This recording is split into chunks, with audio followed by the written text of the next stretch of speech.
Welcome to the Not Work Storytelling Podcast. This is the show where we untangle our myths and reweave our stories, one ancient tale at a time. I'm your host, Marisa Gowdy. I'm a word witch, a writing coach, a story healer, and the author of The Sovereignty Knot, A Woman's Way to Freedom, Power, Love, and Magic. Mythology and folklore are medicine for the modern soul. Let's hear today's story and explore why it still matters. Episode 3, A Most Ferocious Lady of the Castle. Our guest for this episode is Maura McMahon. Maura is a storyteller and a spoken word poet whose collection of Irish tales, pirate adventures, and women's sovereignty stories have entranced and empowered audiences across regional venues in New York's Hudson Valley for over 15 years. Her deeply engaging performative style is imbued with the Celtic spirit.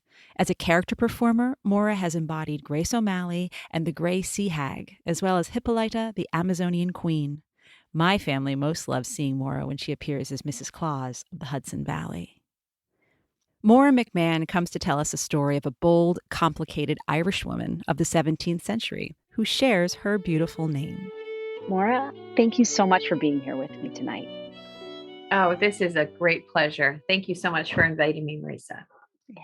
When I came to you and said, I would love for you to come and tell a story, I got the impression that you knew pretty quickly what story you wanted to.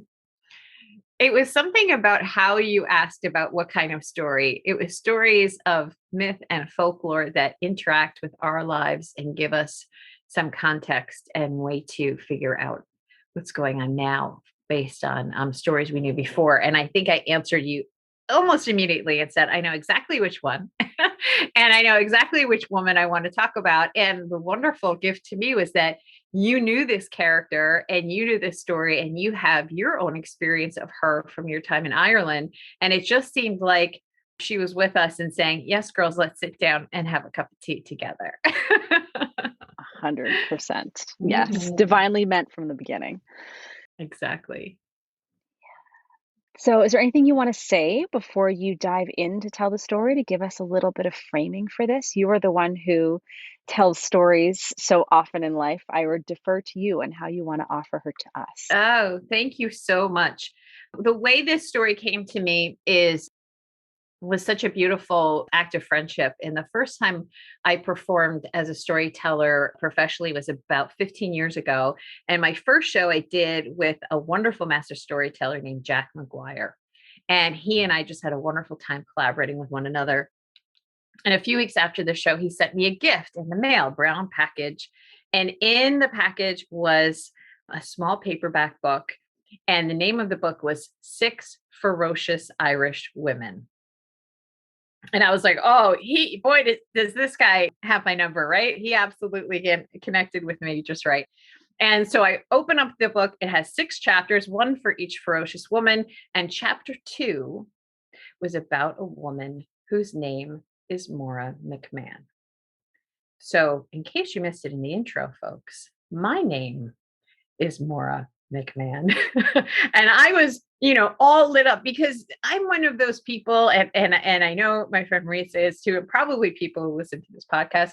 We look for signs in the universe, right? Connection to spirit, and maybe in particular other people on this side of the veil who may communicate with us, right? We look for these subtleties of a butterfly's wing or a shooting star. Well, sometimes life hands you a book and goes, oh yeah, storyteller, here's your story about Maura McMahon. Are you going to pay attention? Can you hear it?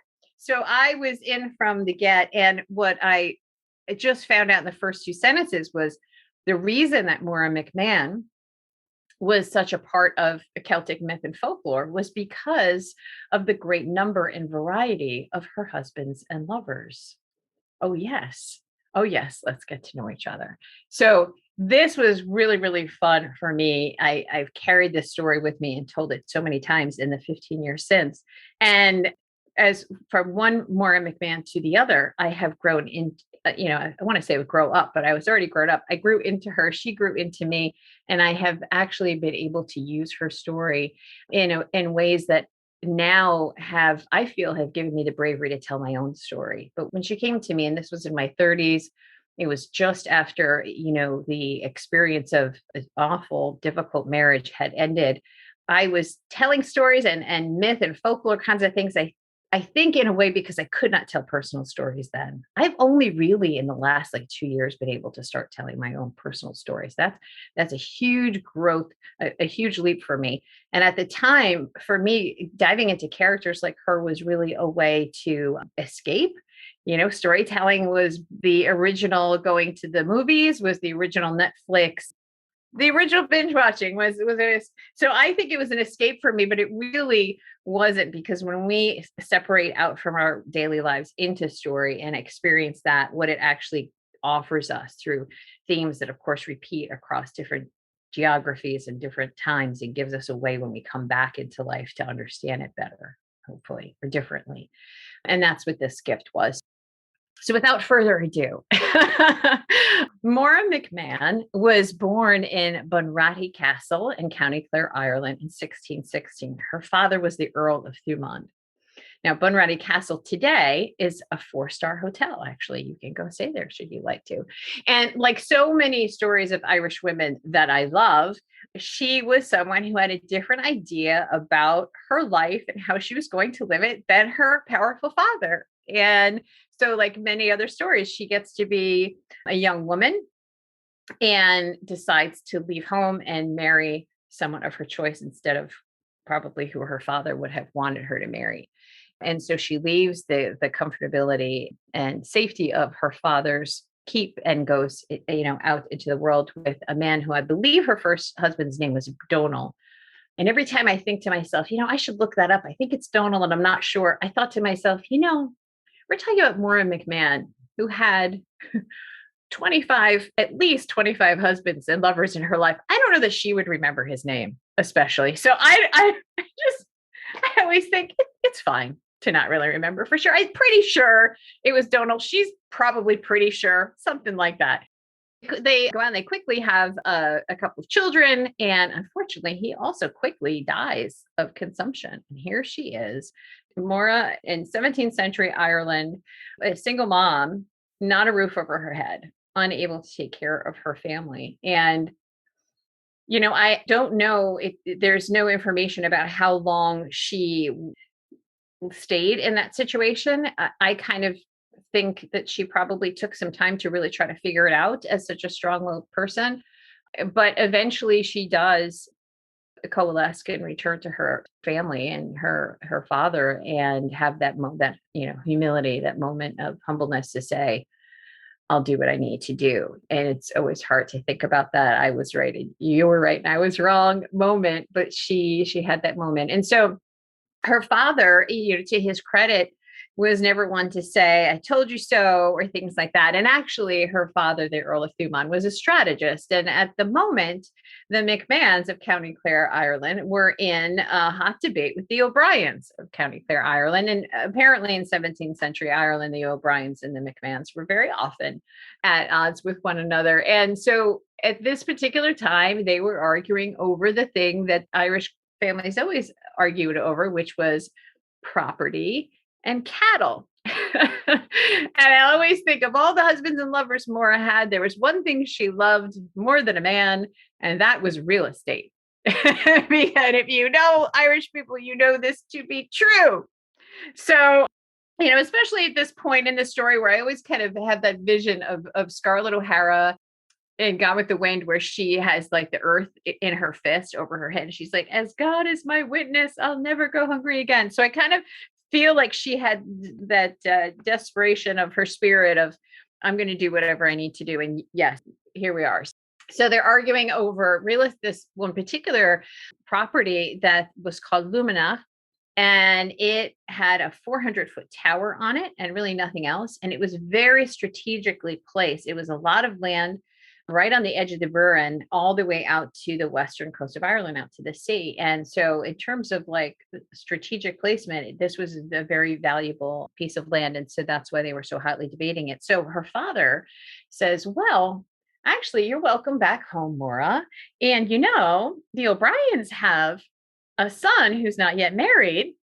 And so since you're back, this kind of solves a lot of problems. And how about you and Connor O'Brien wed and you go to Leamaneh and we'll build for you this wonderful estate and manor, and everybody is happy and you check all the boxes. And this is what this is what women were back then. We were cash in hand. This was a wonderful way to settle disputes and build generational wealth, etc. So off she goes, and okay, she was going to be in it. And what ends up happening is she and Connor O'Brien fall in a really beautiful love with one another and a really deep respect for one another. And maybe that was a surprise, but when love shows up, whether you expect it or not, there it is. And you ask it to sit down and stay. And so she and Connor became a river to their people. I mean, it was one of the times that you hear stories like all the crops in the fields were fertile, and that the horses were multiplying, and there was peace in the land, and every child laughed from morning till night or whatever. But they really took care of the people in their area, and that's why it was such a tragedy that Oliver Cromwell comes to Ireland at this time. And of course, Oliver Cromwell's blight of Ireland and the absolute devastation he brought to those lands were horrendous. And so his army is moving that much closer to where they are. And as they move through County Clare, because Leamaneh was such a stronghold, was such a strategically beautiful spot, they were really the center of this Irish defense of this area. And they had built along the 400-foot tower a grand manor. They had more especially built a very large stable and had filled it with the finest horses in Ireland. And there's two horses in particular that were white, a pair of white horses that Connor and Maura had ridden together and trained, highly, highly trained. And so those horses and that location was very helpful to the Irish people. And so what they were doing regularly is going on nighttime raids of Cromwell's army. And Maura would very often go with Connor. I mean, they were the power couple. They were absolutely leading their people side by side. And on this one particular night, after the meal was over, she did not know where Connor went. Where's Connor? And so she finds out that he went out with a small band of riders, just 5 of them. And the plan was to go into Cromwell's camp and try to get to the tent of the general and take him out. And of course, she was beside herself, so she goes to the top of the 400-foot tower, and she's looking straight out to the gate just past the stable and watching the gate and watching the gate and watching the gate. I think we've all had moments like this where someone you love is in danger and you can't get to them, and you both can't wait to hug them and love them when they return. And you're also like, I am going to kick your ass for doing this. Right. And I think there's a little bit of her that's like, you went without me, we're a team, and what's with that? So she's just absolutely nail biting, looking at that gate and all through the night. And finally she sees horses approach, and she counts them, and she sees 4 riders. And then she sees the 5th horse coming through the gate with a body draped over the back half of the horse. And her sort of famous cry out from the top of the tower was, "Don't you be bringing a dead man to my castle." I think it was that kind of anger of you better not be. So anyway, they kept approaching. So he's still alive. And so she goes running down to greet them in the great room, and they carry his body in very, very gently and lay him down in front of the fire. And she holds him there right in her lap, and he is still alive, but barely. I mean, his wounds are mortal, and she knows it's going to be a long night, and they put a large log on the fire, and she stays all through the night, just holding him and singing him in ancient songs we can hardly even imagine today, and wept over him, certainly. And in the morning, when the folk of the castle come in to check on check on him, sure, he has passed in the night. And she lets them know. And it's a very somber moment for all of them. Enemies at the gate, their leaders passed. There is Maura in tears. And so she looks up to her most trusted of the people who lived in the castle with them, and she wipes her eyes and gets the tears off her cheeks. And she says, "I need you to do something for me." And they said, of course, Maura, what you need?" And she says, "I need you to get out the coach and the finest horses we have. And I said, oh, okay. And she says, and I need you to get my finest gown and all my best jewelry because I'm going to town to find myself a new husband. And they're like, wait, what? And she's, oh, yes, yes, yes. And his body is there at her feet, right? He has just passed. He hasn't even been properly buried. And she's like, I got to go. And everyone's a little dumbfounded. And of course, they're doing what she's asked them to do. And so she gets into her coach with her finery and she rides directly up to the garrison where Cromwell's troops are, right to the front door, brashes the new day. And she says, I'd like to speak to the person in charge. And they look out and they see her and they say, I'll be damned. I think that's Conor O'Brien's wife. And she hears them say that. And she says, yesterday I was Conor O'Brien's wife. This morning I stand in front of you as Conor O'Brien's widow. And it's like a hush just kind of goes across the garrison because of course they knew who he was. And they know that, yes, he did suffer from those wounds they inflicted upon him. And they said, all right, and what can I do for you, my lady, or whatever their response was. And she says, I am proposing marriage to any one of you men who will take me. Which made a lot of jaws drop. And everyone's like, what did she just, like, are you, like, you're not serious? And she's like, I'm absolutely serious. So here's the moment where you think, first of all, and I say this with great personal pride in being a Maura McMahon myself, she was a fine looking woman, even in the middle of her life now. Okay. Like she looked pretty good. Her horses look good. She smelled great, like the whole thing, right? She's the package. But the other thing is here they can take that property, that castle that they have wanted. It has a 400-foot tower. You can see all the way to the coast, all the way to the water. You can see across to Burren. It's right there along the road with a great gate, all those horses in that fine stable. I mean, if they can take that property peacefully and not have to cause more death and destruction, they were like, actually, like they kind of look at each other. And so one of the junior officers says, I'll take her on. And she's like, right now, let's do that. So he decides he's going to marry Maura on the spot. The deal is done. He gets in the coach. She goes back to her property with him. And she says, oh, I'm going to show you around Leamaneh. And he's like, yes, like they've seen this property from afar. They don't know what it looks like up front. And she says, oh, we have all the land that goes all the way out to the sea. Come up to the top of my 400-foot tower and I'll show you the stretch of it. And he says, oh, okay. So they go to the top of this 400-foot tower and he's looking out. And she says, oh, look at the stable over there. And he's like, yes, Maura, wow. And she says, that's filled with the finest horses in Western Ireland. Aye. And she says, you see all the way out all of our fields and how fertile they've been. And he says, oh, yeah, that's really something. And she says, and can you see out to the sea? Now, I mean, they're not right on the coast. You kind of have to squint. So he's like, I don't know. And she's like, no, really squint, like lean over the edge. See if you can just get, well, that man fell 400 feet all the way down to the front door of the castle in a terrible accident, as his ambition just got him over the edge of that tower. Well, she says, that's too bad. But now she is a British widow and she feels that she's going to stay in her house. And so are her children. And she will be just fine and just safe and protected, in fact, by the British troops. Well, that plan did not actually work out accordingly because they were like, no, that doesn't count. He actually, you may have murdered him. We're not sure. It's a little fuzzy. So, okay, we're not going to persecute you for being a murderess, but the marriage doesn't count. And they're still making motions now to come to her people. She says, no. I will take any one of your other men. Listen, it's just an accident. I mean it. My offer still stands. Okay. So another man, British officer says, all right, I'll take her on. I was almost there. And the other guy jumped ahead, but okay.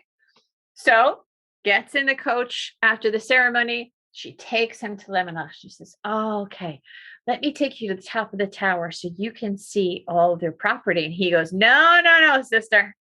I'm not going to the top of the 400-foot tower. I saw this story before. No. So she says, all right, then. How about we take out the finest pair of horses in the stable and I'll take you all the way around the edge of the property. Now we're talking. He's excited. He's a horseman. And he's like, this is what I want to see because this is all mine now, right? Gimme, gimme, gimme. So they take the two white horses out, the one that had been hers and the one that had been Connor's, and they get on the horses. And she is galloping around the castle. And then she says, oh, let's go out across the fields. That's right, right, right. She says, let's go all the way out to the sea. And they start galloping. And he's like, are you sure this is okay? She says, yes, don't worry. These are highly, highly trained horses. And they were. And they were highly trained in Gaelic, as a matter of fact. And he is a British man. So he's galloping along next to her, and they're going right along this big open field, right along the sea. And as he tries to get his horse to slow down, she starts calling out to the horse in her language. And all of a sudden, her horse stops sharp before the cliffs, and his horse just goes flying right over the western cliffs of Ireland, which happen to be legendarily very steep and very sharp at the bottom, full of rocks. And that poor man died there on those sharp rocks on the western edge of Ireland. The poor thing. And Maura cried for 3 days. And those weren't pretend tears. Those were real tears because she loved that horse and she hated to see him go in such a way. But that was Connor's horse. And now the two of them were reunited on the other side, which was lovely. So she thinks, okay, I'm pretty good now. That's just fine. Well, it turns out the general shows up at her door and it's the same story. And it's Maura. We're not really sure what happened. And she says, listen, he was your finest horseman. He told me himself he was riding the horse. I had nothing to do with it. I have lost my horse. You should be paying me for the horse. So he says, all right, we'll give you one more try. So there's one more, and he's quite a junior officer. He's like lieutenant maybe. And he is going to go live with Maura. And he's like young. He's just happy to have a woman in his bed. Honestly, that's really what it was. But he's excited about the other stuff too. Mostly about her though, because he was still at that age. So they get to the castle. And she says, all right, we're going to go to the top of the 400-foot tower. Now show you your land. No, he says, no. I've been told, do not go to the top of the tower. I know. Would you like to take the horses out? Well, she couldn't even, she didn't even get to the part about what kind of saddle we'd put. No horses. She says, all right, then. Well, then I'll be showing you the bedchamber. And he was very, very happy about that. And this time, Maura honestly realized that she could not be involved with his life ending too certainly soon because of the situation. And things in Ireland were getting worse and worse every day Cromwell was there. So fine. So she beds him. Okay. She does what she has to do to keep her children safe, both her children from Donal and her children from Connor. And everyone actually takes a sigh of relief when in the morning they come down from the bedchamber to have their breakfast, that he is still alive in one piece. And thank heavens, in just a few weeks, her stomach is swelling and she is taken with child very quickly. And everyone is breathing a sigh of relief. It is a British heir. Who would have thought that having a British heir in their roof would give them any measure of peace? But it did. So now she's all set. Not only has she married the British man who is an officer in the army who is keeping her lands and her horses and her children and her fields safe day after day, she has provided for them in the way that she always told Connor that she would, in the way that she only could. And in her belly is the heir. Well, soon after that child was born, she's in the bedchamber with him, his favorite place, and she's lying in bed and she's not wearing anything at all.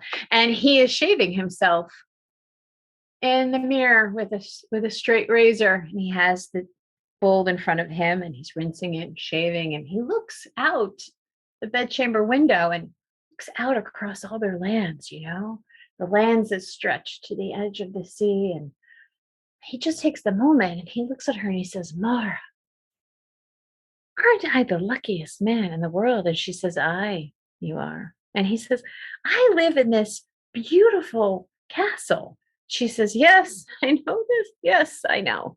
I live in a beautiful castle that was mine. And he looks at it, he says, look at our beautiful stable. It's filled with the finest horses in Western Ireland. She says, aye, the finest trained horses in Western Ireland. And he says, look at this, all this land out to the sea. She says, aye. And he looks at her and he says, and you, Maura, waking up next to that body day after day, morning after morning, what a lucky man am I? And she says, aye, aren't you?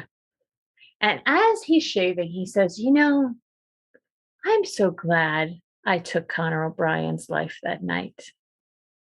Oh, well, didn't the air just chill in that room? Because now she knows it was his hand that had taken her true love. Well, it must have been a slippery day, maybe from all her tears, because the story goes that he slipped soon after those words left his mouth, and he slipped right on the sharp razor that had been shaving him, and that poor man slashed his neck and bled out all over her castle, Leamaneh. And she was a proper British widow, wasn't she? She gave him a proper British burial, actually sent him back across the sea to London for the Queen to take him into her own decisions.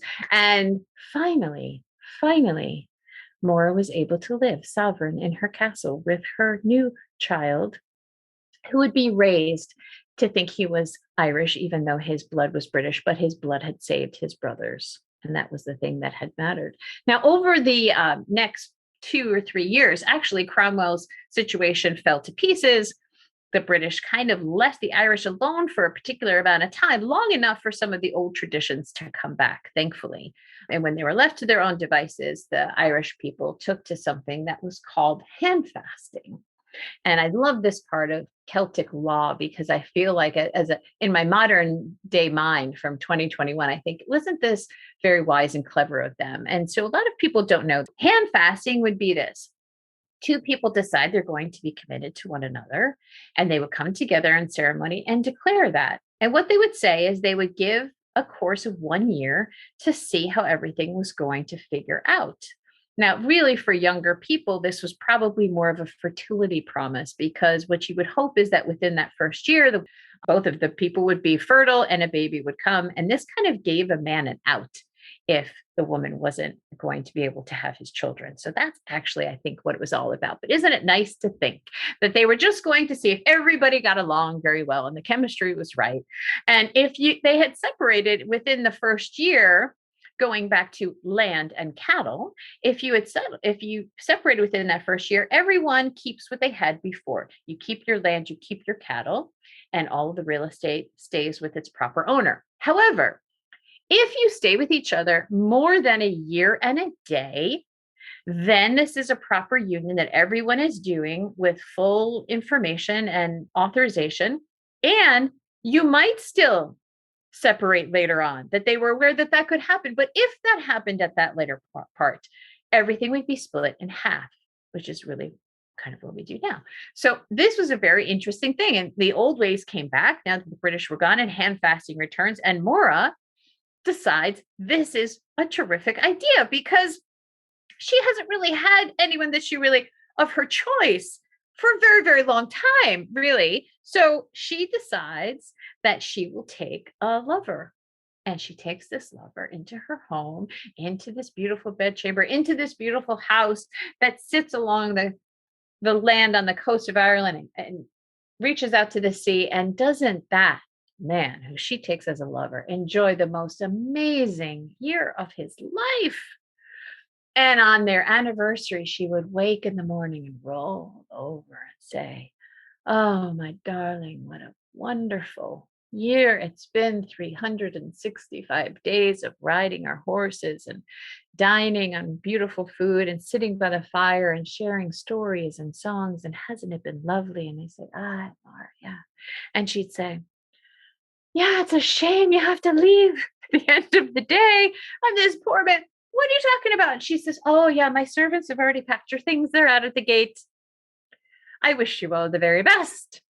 Thank you very much. And good night, my darling. And so every year she would just choose a new man and have a wonderful year with him and then set him apart. And the reason for this was because not having a roof over your head for those years, I mean, that sinks in, that gets to you in a way. And then to keep that roof over your head and your children's head and doing whatever you need to do, she did not want to jeopardize that ever again with any man, as much as she loved having them beside her when she woke up in the morning.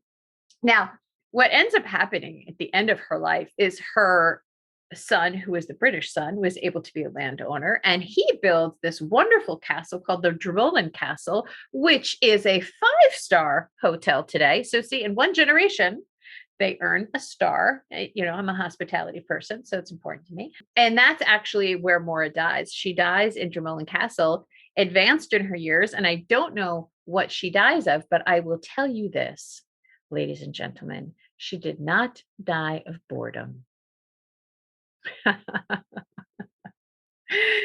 That is my story. Of course, you may know this story as Máire Rua, and that's sort of how she is known in that part of Ireland because of her red hair and sort of her fiery spirit, of course, that went with it. And was she terrible and was she a murderess? And I think everyone sort of giggled about it because the people that she was known to have murdered were British invaders. And so there wasn't too much attention really paid to that violent part of her story. And she really never had, oh, yes, once she had blood on her hands, but you know what I mean? They weren't so gruesome. They were understandable. And I do like to let people know also, because the love that she had with Connor was very true. She did arrange for him to be interred. I believe he's at Ennis Friary. There's a tomb there of Conor O'Brien and a beautiful carving. And there's an altar in that cathedral, and it's the MacMahon's tomb. And that has a connection to her family. I believe that was there before her time. And so she really did honor him and love him. He was the one she lost. He was the part of her heart that had broken. But she is certainly a lot of fun to tell. And different times in my life, I think different parts of her story have been, kind of the crackly parts to me, the ones that I love. And the tenderness of her story, I think, took me a long time to come to. And the fun part of her having all these lovers is kind of silly, and the murdering is kind of fun. But I feel like over the course of my life, that my lived experience, that's been one that has called for resiliency. I think about her in that way of like, do what you got to do, man. Do what you got to do and get through what you have to, and know where your priorities are, and take care of yourself and your kids and all those kinds of things. And, not to dismiss some of the more gruesome parts of that story, but I feel like there is such a vulnerability that even in our modern day lives, we can encounter by hearing her tale. Yeah. Oh, well, first, thank you. Thank you so much, Maura, for taking us on that adventure, that journey, just an encounter with a woman whose life was so rich and so well lived despite all of its difficulties and tragedies. There's that saying of, she lived until she died. And one can only assume that that was Máire Rua to the nth degree, right? That was exactly who she was. Yeah. What strikes me of all the pieces, but I feel like I'm going to start here, is this idea of, yes, and thinking about like the gruesome parts, right?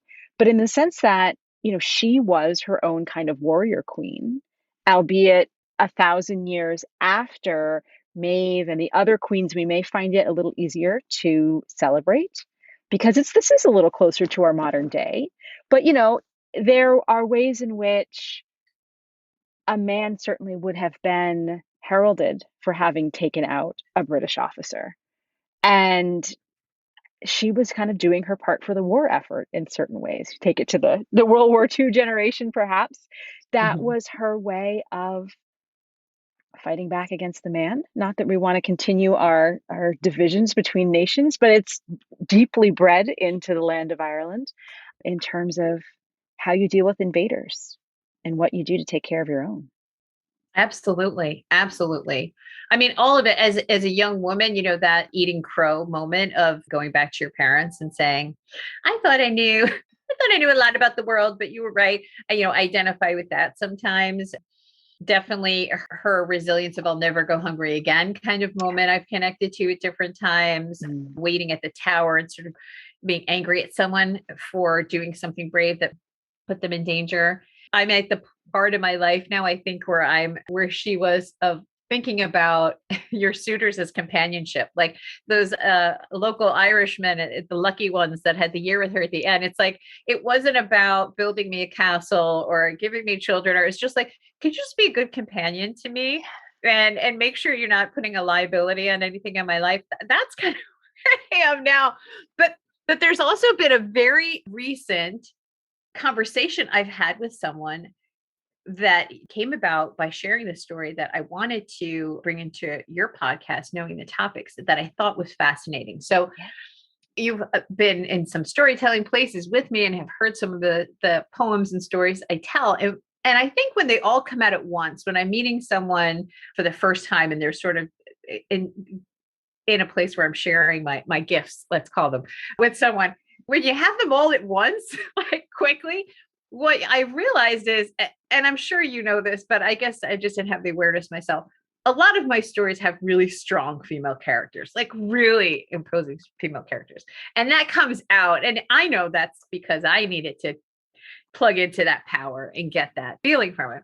But certainly, I have been told in recent years that I can be a little intimidating to people in terms of that sovereign woman power. And I'm like, okay, I'm okay with that. But here's the thing. Here's how it was communicated to me. I had shared this story with someone who I was getting to know. We were sort of getting a little comfortable with each other and maybe intimate with each other. And so he says to me one night, he says, Maura, how about I come by tomorrow and you're going to ask me to come up to the tower, to the 400-foot tower, and I'm going to say no. And you're going to come down and meet me at the door. How about that? And I said, I was like, oh, okay. And so here's what I thought, because, he's a middle-aged man. This is a middle-aged man really saying to me, I'm a little intimidated.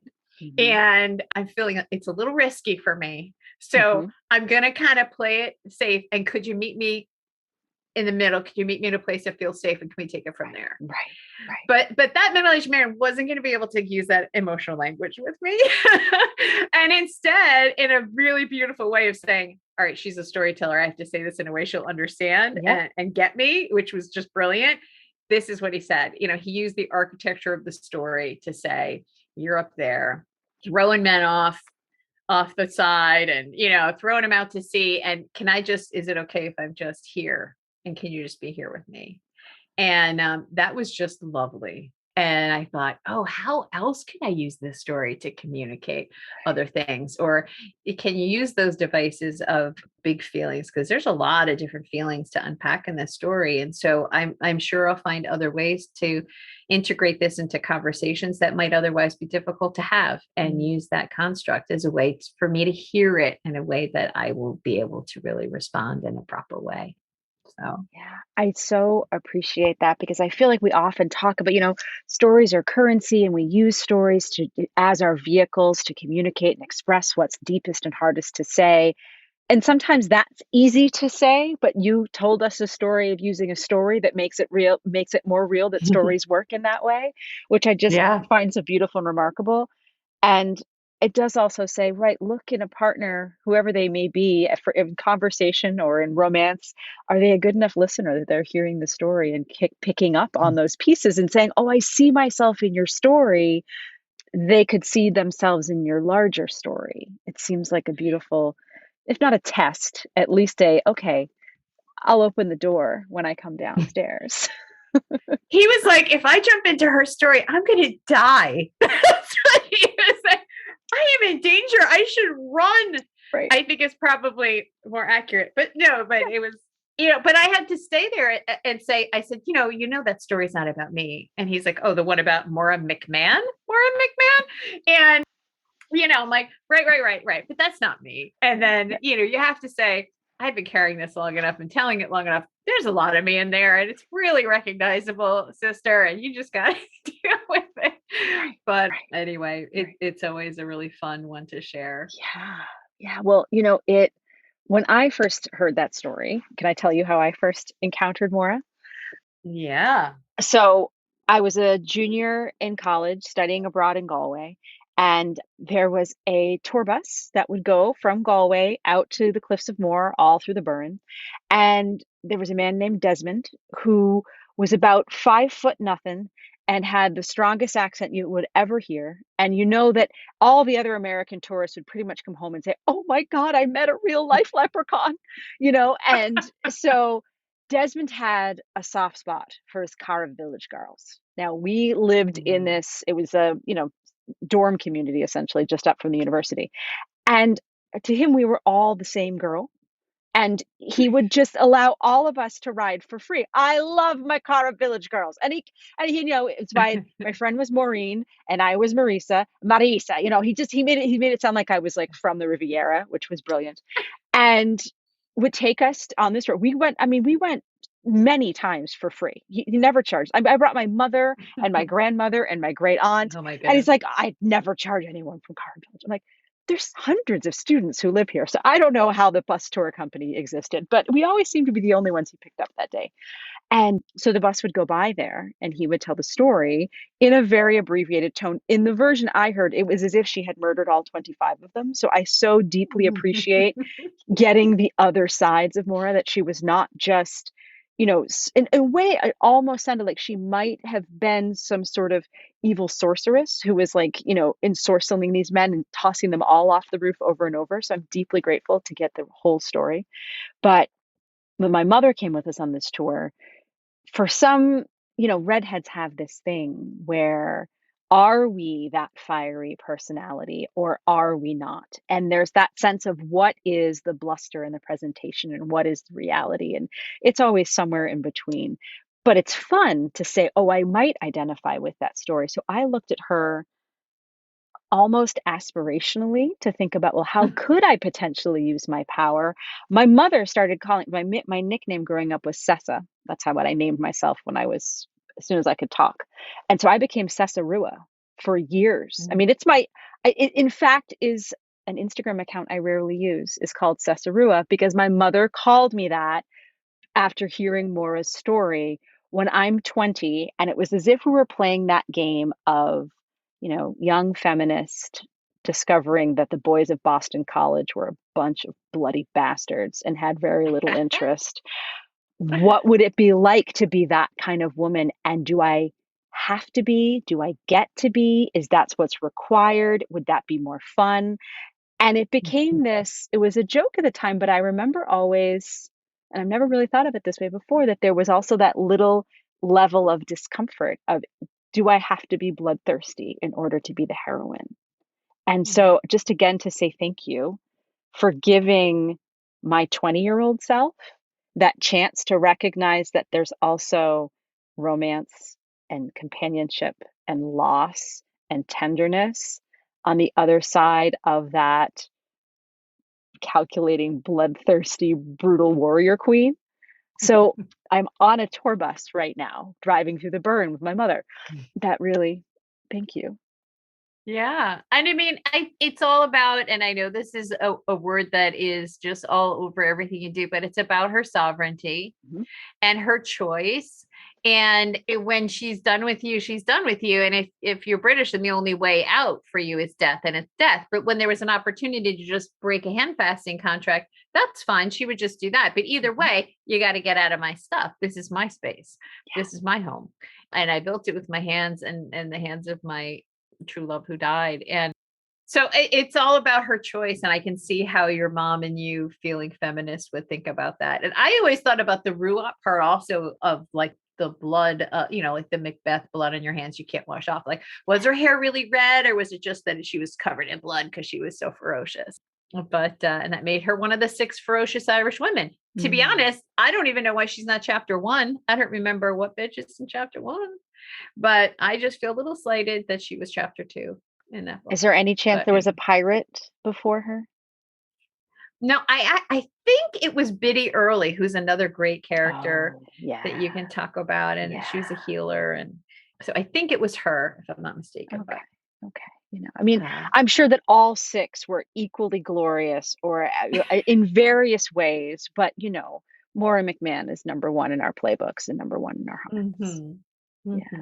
But it's such a pleasure to share. As soon as you told me about this idea for your podcast about using story in your own lives to understand your life better and to connect with characters from folklore, I was like, I know which one I wanted to share. So Yeah. I mean, and thank you for bringing her full humanity and your full humanity. And then, of course, it gives us all permission to do that, which is why this entire project exists. And to reclaim her from that sort of, I love that your first introduction, she got an entire chapter. My first introduction was, she got the blurb on the tour. And I've done the quick Google searches where you get, on the terrible old website with the bad fonts around the side. Like I've read that version of it just in passing when I probably should have been doing something else. And that chance to bring what we have from history and what we know as women who have lived our own lives and had our own losses and had our own loves, to combine that to make art. I'm just so deeply grateful that you brought that to us here. Thanks. In those weird websites, because I've read them too, they sometimes will also say that her servants had thought she was really kind of brutal and wicked. But, think about her with her husband's body at her feet saying, I want you to go dress me up for the day. They probably thought she was a pretty awful person. In her mind, she was like, I'm taking care of you people. Do you not see what I'm doing for you? So, a lot of it's perspective. What wickedness is has a lot to do with what lens you're looking through, of course. Yes. And how she chose to use her power and sovereignty in a moment when it was needed most, when the storytellers and the servants and those around her would have expected her to be on her knees and to be at the whims of the world and to go back to Daddy's castle, because that's the storyline that's handed to us across time. And the reason why strong women have stories that endure and make everyone go, wait, what? Is that it was because she made the choice that was not the normal. She did not play the fading flower and the victim. She rose in her own way.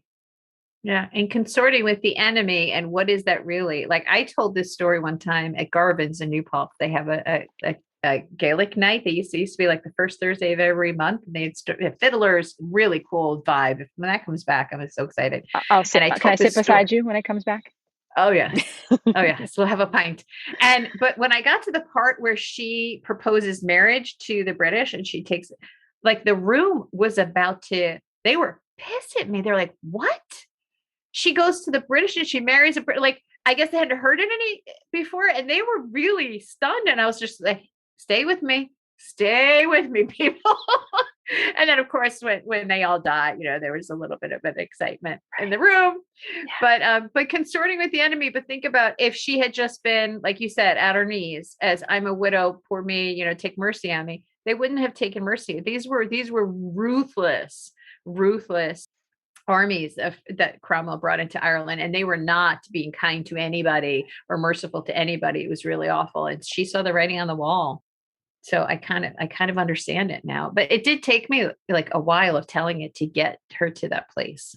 Right. And like not dropping parts of the story out that were ugly, to make the story nicer, but being like, nah, it has a part in here. How does it make sense to her and her goals?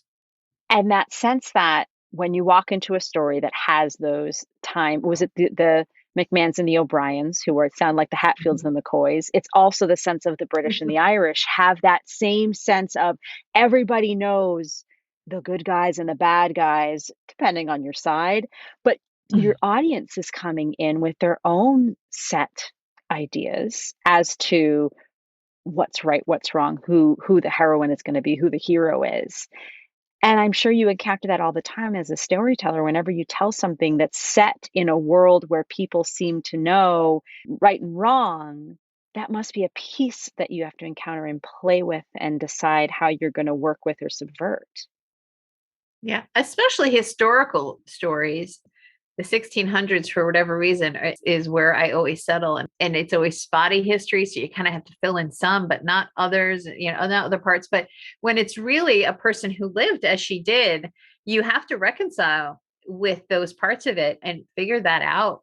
If you're writing a true myth story, you get to have this, license over how the heroine's journey is going to go or what have you. But this is like, you have to reconcile those parts of it.